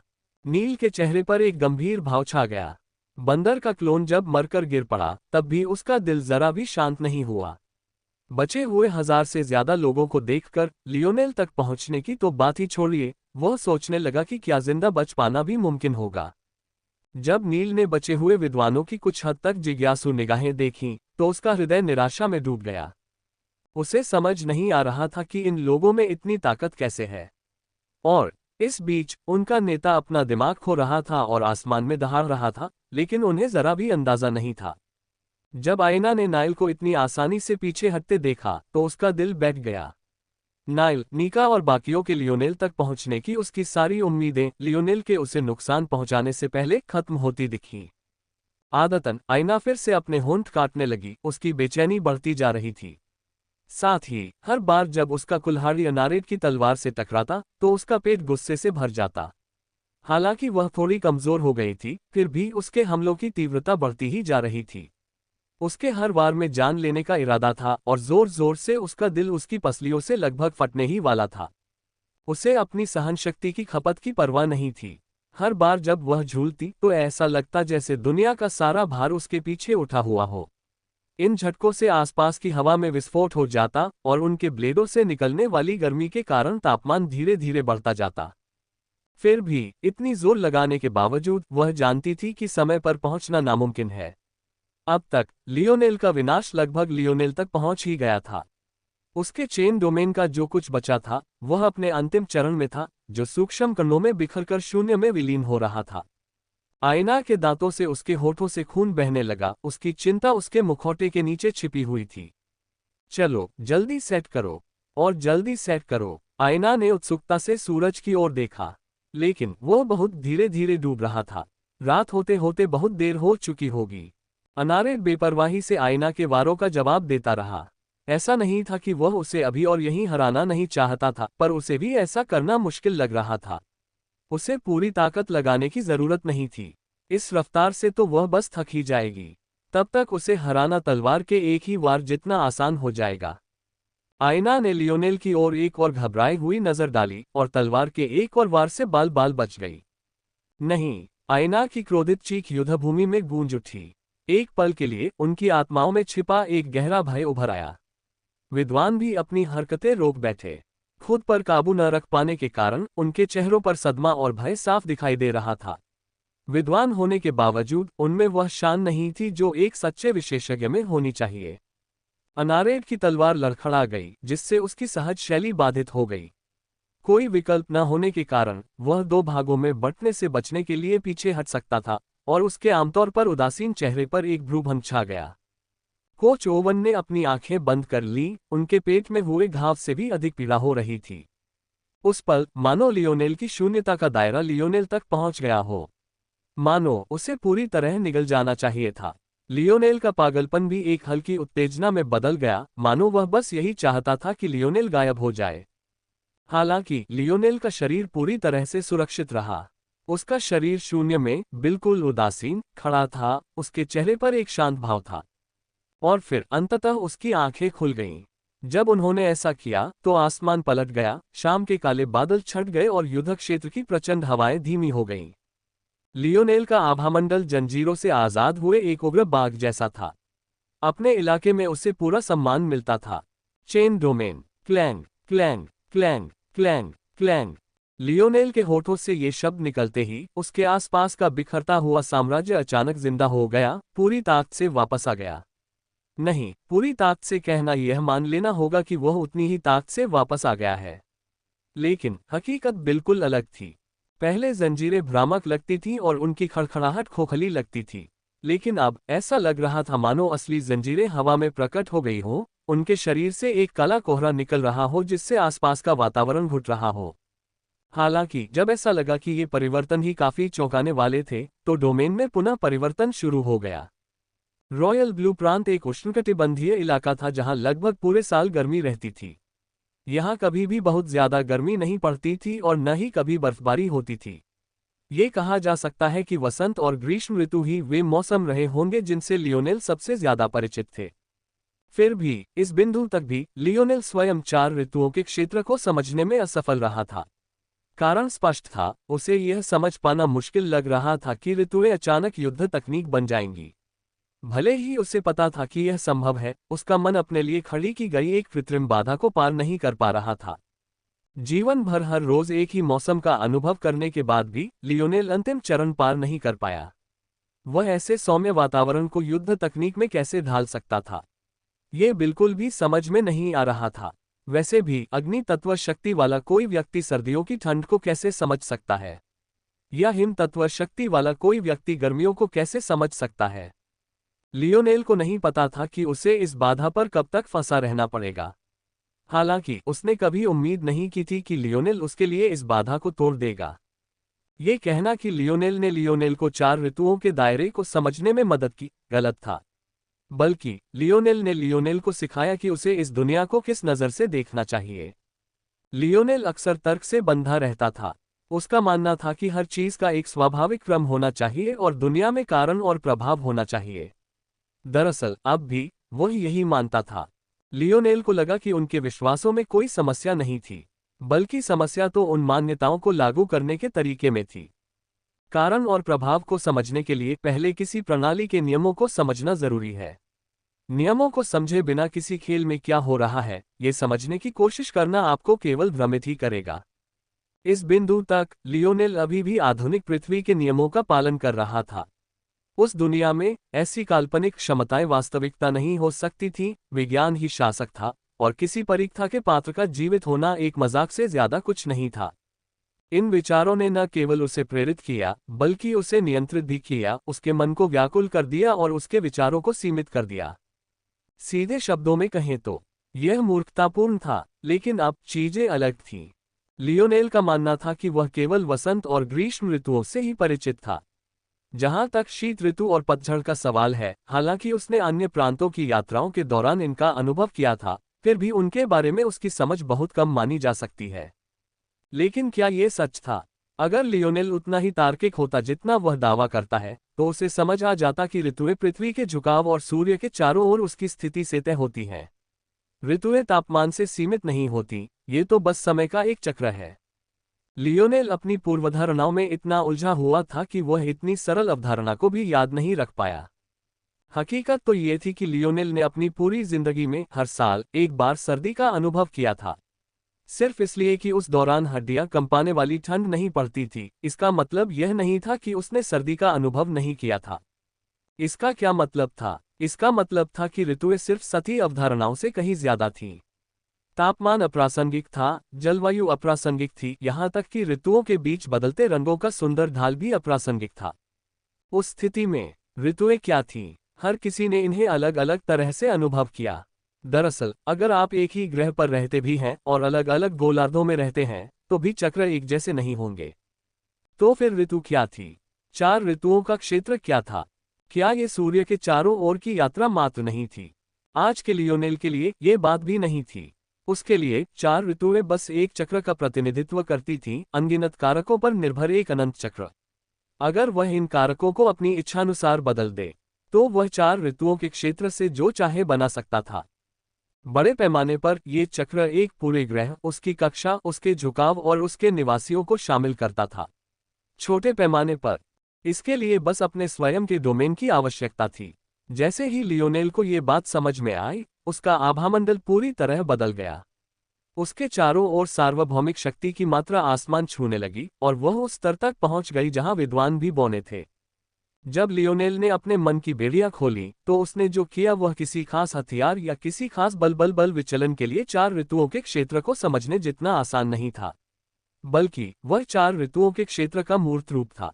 उसके क्षेत्र में सब कुछ उसके नियंत्रण में था। अगर अंकल मोंटेज यहाँ होते तो जोर जोर से हंसते।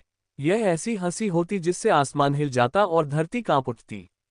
यही सच्चा 4 ऋतुओं का क्षेत्र था।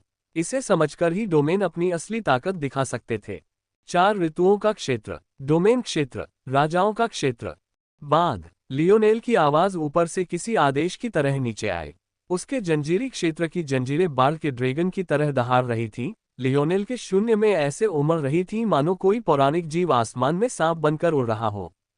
उस पल लियोनेल के चेहरे के भाव आखिरकार बदल गए। पीछे हटते हुए उसकी निगाहों में पागलपन की रोशनी की जगह डर ने ले ली। पृथ्वी लियोनेल की इच्छा के आगे झुक गई, वास्तविकता के नियम झुकने और मुड़ने लगे। एक क्षण में वह विद्वानों के सामने था और अगले ही क्षण वह उनके पीछे खड़ा था। उसकी अभिव्यक्ति कांप रही थी। उसे मार डालो, लियोनेल की आवाज कांप उठी। उसके अंदर एक थरथराती लय साफ दिखाई दे रही थी। जैसे ही उसे लगा कि अब उसका पलड़ा भारी नहीं रहा, उसका आत्मविश्वास डगमगा गया। उसमें वो दृढ़ संकल्प नहीं था जो एक आदमी में होना चाहिए। लियोनेल का आदेश सुनकर बंदर भी पीछे लौटने को मजबूर हो गया, जिससे युवा योद्धाओं को कुछ राहत मिली। पीछे ही रहो, लियोनेल ने आदेश दिया। सब मेरे पास छोड़ दो। जाओ और आईना का साथ दो। मैं अब अनारेट को यहाँ यूं ही घूमते हुए नहीं देखना चाहता। लियोनेल की पुतलियां बैंगनी लाल प्रकाश से टिमटिमा रही थीं और प्रत्येक बीतते क्षण के साथ उसकी आभा भारी होती जा रही थी। नौजवान झिझक रहे थे। अब तक वे पिट पीट कर लहूलुहान हो चुके थे। उनमें से कई तो अपनी आखिरी सांसें गिन रहे थे। लेकिन यही वजह थी कि वे यह नहीं समझ पा रहे थे कि लियोनेल अकेले उनके खिलाफ जा रहा है। हालांकि जब लियोनेल ने उनकी ओर देखा तो उसकी आंखों में जो भाव था, उसे देखकर वे सिहर उठे। ऐसा लगा जैसे कोई उच्च सत्ता उन्हें देख रही हो। लियोनेल के पूरे शरीर में टिमटिमाते और गायब होते कांस्य रूनों से एक स्पष्ट दबाव का एहसास हो रहा था। यहां तक कि उसके आसपास का स्थान भी मुड़ता और झुकता हुआ प्रतीत हो रहा था। नील और बाकी लोग घबरा गए। उन्हें लगा कि अगर वे चाहते भी तो लियोनेल के आदेशों की अवहेलना करना नामुमकिन होता। हाँ कप्तान, इससे पहले कि युवकों को यह एहसास होता कि वे क्या कर रहे हैं, वे सलामी देकर वापस लौट गए और आयना तथा अनारेट के बीच होने वाले युद्ध की ओर बढ़ गए। अनारेट ने भौहें चढ़ाईं। उसे शुरू में पता ही नहीं था कि डोमेन क्या होता है, इसलिए लियोनेल में आए बदलावों के बारे में उसे और भी कम समझ थी। फिर भी एक विद्वान का सामना करना भी आत्महत्या के समान है, 4 का तो कहना ही क्या। अनारेट ने अपनी तलवार वापस ले ली और हल्के कदमों से पीछे हट गया। चूंकि आप निराश होना चाहते हैं, इसलिए मैं आपको निराश होने दूंगा। अब जबकि वाइस ने अपनी पूरी क्षमताएं लियोनेल की दिशा में केंद्रित कर दी थीं, हारग्रोव शहर के आसपास के लोग आखिरकार आजाद हो गए थे। ऐसा लग रहा था कि ये मूर्ख भूल गए थे कि यह एक युद्ध था। हालांकि जैसे ही वह उपहास कर रहा था, अनारेट को अपनी रीढ़ में एक ठंडी सिहरन महसूस हुई। उसने सहज ही एक दिशा में देखा, तभी लियोनेल की ठंडी निगाहें उस पर टिकी हुई थीं। उसके दिल में अचानक एक गहरा डर घर कर गया। पहले लियोनेल की पूरी उदासीनता उसे असहज कर रही थी, लेकिन इस अचानक ध्यान ने उसे ऐसा महसूस कराया जैसे किसी ने उसका गला पकड़ लिया हो। उस नज़र का मतलब साफ था, अगर तुम दुनिया के कोने कोने तक भी भाग जाओ तो भी मरोगे। आईना की चीख लियोनेल के दिल पर अंकित हो गई थी। अगर अनारेट को लगता था कि वह बच निकलेगा तो वह बहुत बड़ी गलतफहमी में था। लियोनेल ने अपना ध्यान पुनः अपने सामने खड़े विद्वानों की ओर मोड़ा। बंदर के हजारों क्लोन, कैंडल के रहस्यमय दर्पण, वाइस के स्थानिक ताले, लियोनेल की वास्तविकता का विरूपण। इनमें से सिर्फ एक भी विद्वान पूरी दुनिया को घुटने टेकने के लिए काफी था। फिर भी अपनी प्रतिभा से पृथ्वी ने एक ही पीढ़ी में 4 को जन्म दिया था और लियोनेल इतना पागल था कि उन सबका अकेले ही सामना कर सकता था। बंदर के बचे हुए सैकड़ों क्लोनों ने लियोनेल पर हमला कर दिया और अचानक उनकी संख्या दोगुनी हो गई। ये दृश्य सचमुच देखने लायक था। एक अकेला आदमी राक्षसों की सेना का सामना कर रहा था। लियोनेल ने उदासीनता से उन पर नजर दौड़ाई, उसके भाले की नोक मुश्किल से टूटी हुई कंक्रीट की जमीन को छू रही थी। दूर जाने का अभद्र संकेत देना।